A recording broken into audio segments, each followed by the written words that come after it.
Pozdravljeni v podkastu Od genov do zvezd. Moje ime je Sašo Dolinc in pripovedoval vam bom zanimive zgodbe iz sveta znanosti.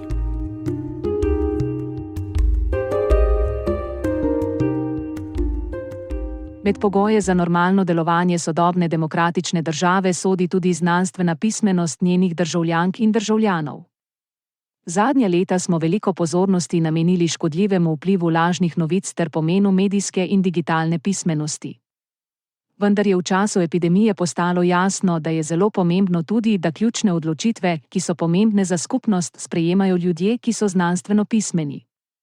Glede na to, da pri nas o znanstveni pismenosti še nismo veliko govorili, naj opozorim, da pri tem pojmu ne gre za neposredno poznavanje in obvladovanje znanstvenih vsebin.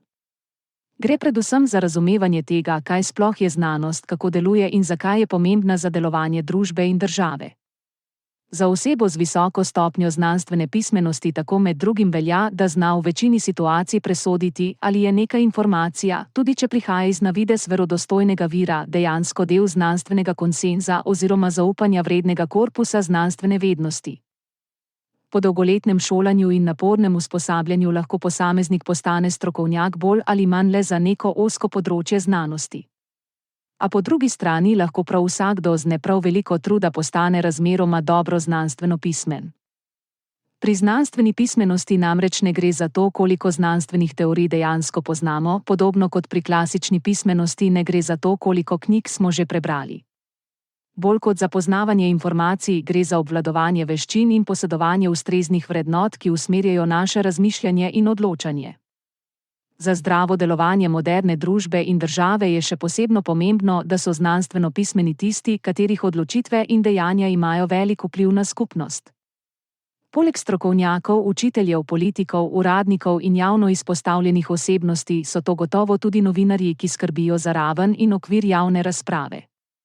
Če so čudaška stališča navideznih strokovnjakov predstavljena na enak način kot poročila o usklajenem stališču stroke, vlada v medijih epistemološka zmeda.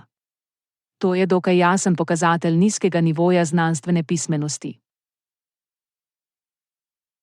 Zadnje čase lahko pogosto zasledimo mnenje, da znanost izhaja iz nenehne skepse do vsakršnih avtoritet. Zato naj bi bilo v duhu znanosti, da smo skeptični tudi do znanstvenih spoznanj. Čeprav se zdi takšna trditev marsikomu na prvi pogled morda povsem smiselna, gre v resnici za zmoto.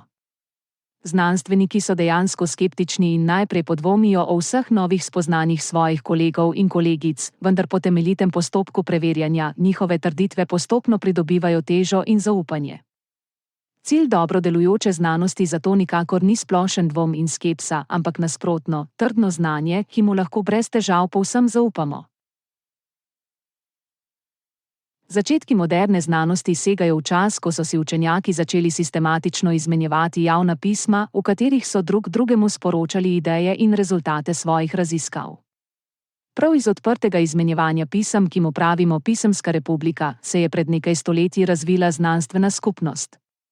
In pri izmenjavi ter vrednotenju idej je načelno lahko sodeloval kdorkoli, če je le spoštoval pravila argumentirane in spoštljive razprave.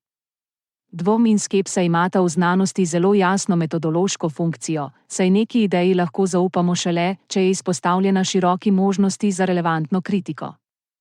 Praviloma je tako, da šele ko se neka nova ideja ubrani pred vsemi protiargumenti, ki jih lahko načelno izrazi kdorkoli, jo lahko obravnavamo kot legitimni del korpusa znanosti. Prav univerzalnost kritike je bila zelo pomembna metodološka novost moderne znanosti in predstavlja temelj zaupanja, ki ga imamo v znanstveno vednost. Ob tem pa se moramo zavedati, da tudi če gredo nove ideje formalno pred objavo v znanstveni reviji skozi strokovni pregled ali peer review, to še ni zadosten pogoj, da ideje lahko obravnavamo kot znanstveno vednost.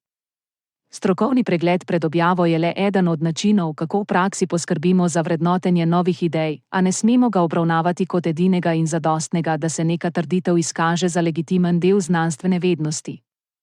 Čedalje več revij je tako dodalo možnost komentiranja pod objavljenimi članki, kjer se včasih razvije zelo živahna in zanimiva razprava. Prav tako obstaja možnost umika že objavljenega članka, če se v raziskavi naknadno pokažejo bistvene napake. Pomemben element znanstvene pismenosti je gotovo zavedanje, kako sta univerzalni dvom in skepsa pogoja za zaupanje, ki ga imamo v znanstveno vednost. Pri znanosti gre namreč za nekakšen paradoks, saj dvom ni ovira, ampak pogoj za trdno in zanesljivo znanje. V sodobni družbi postaja vse bolj jasno, da je znanstvena pismenost pomembna kompetenca, ki ji v šolskem sistemu morda namenjamo premalo pozornosti. Vendar se moramo pri tem zavedati, da pri znanstveni pismenosti ne gre toliko za neposredno znanje, kot za vrednote in veščine, ki jih pridobimo in ponotranjimo, če živimo v okolju, ki ceni resnično znanje in zna prepoznati navidezno ter lažno znanost. Pomemben del znanstvene pismenosti je prav zmožnost presojanja, kateremu viru ali strokovnjaku lahko dejansko zaupamo.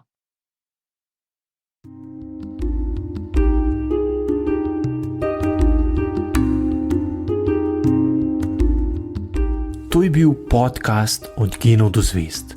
Moje ime je Sašo Dolenc in z novo zgodbo se vam oglasim že kmalu.